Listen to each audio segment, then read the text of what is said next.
Hai Digital Friends, selamat datang kembali di Pusat Digital. Di video kali ini kita akan bahas pertanyaan yang bikin banyak orang galau belakangan ini. Apakah AI akan menggantikan pekerjaan kita?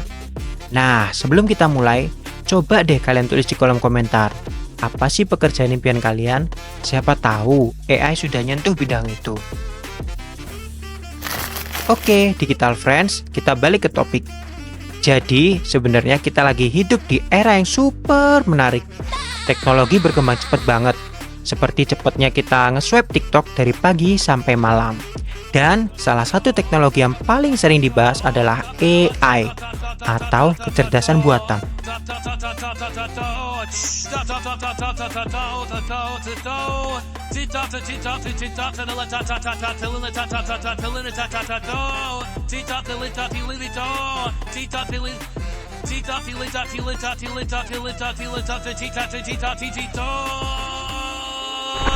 Tapi, kenapa sih banyak banget yang khawatir sama AI?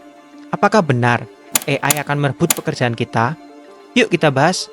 Sebelum kita bahas lebih jauh, kita perlu lihat sejarah dulu nih.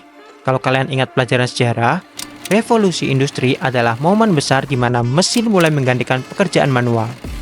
Orang-orang waktu itu juga takut. Wah, gimana dong kalau mesin ambil alih kerjaan kita? Tapi, lihat sekarang Digital Friends. Revolusi itu malah menciptakan banyak pekerjaan baru yang bahkan gak pernah kebayang sebelumnya. Contohnya seperti programmer, data analis, atau bahkan content creator, kayak aku ini. Nah, sekarang kita ke AI. AI sebenarnya bisa dibilang otak digital yang dilatih untuk melakukan tugas tertentu. Contohnya, bikin rekomendasi lagu di Spotify, ngatur rute tercepat di Google Map, atau bahkan bikin gambar keren di aplikasi editing. Tapi, gak semua pekerjaan bisa diambil alih oleh AI loh. AI itu jago banget untuk pekerjaan yang sifatnya rutin dan berbasis data. Misalnya, ngolah angka, ngecek kesalahan, atau bahkan ngejawab pertanyaan simple. Tapi, kalau soal kreativitas, empati, atau interaksi manusia, kayaknya AI masih belum bisa nyamain kita. Contohnya, coba deh kalian bayangin ngobrol sama robot di jam curhat malam. Rasanya pasti beda kan? Jadi, apa artinya?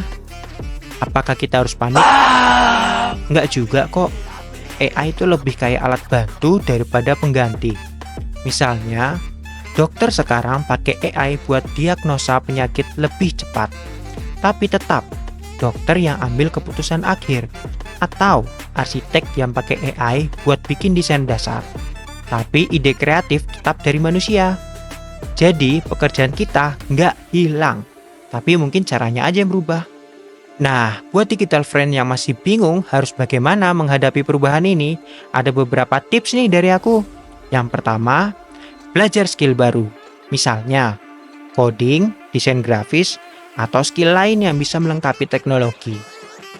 Yang kedua, berpikir kreatif. AI mungkin pintar, tapi dia nggak bisa bikin meme yang relate sama Gen Z kayak kita. Yang ketiga, kolaborasi dengan AI.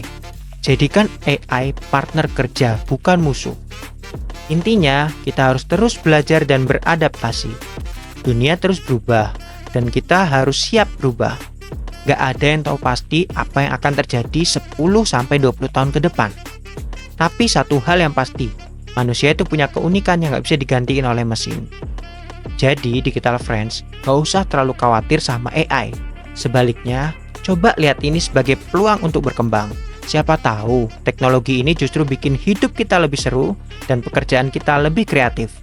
Kalau kalian suka video ini, jangan lupa like, komen, dan subscribe ya. Sampai jumpa di video berikutnya hanya di Pusat Digital. Bye!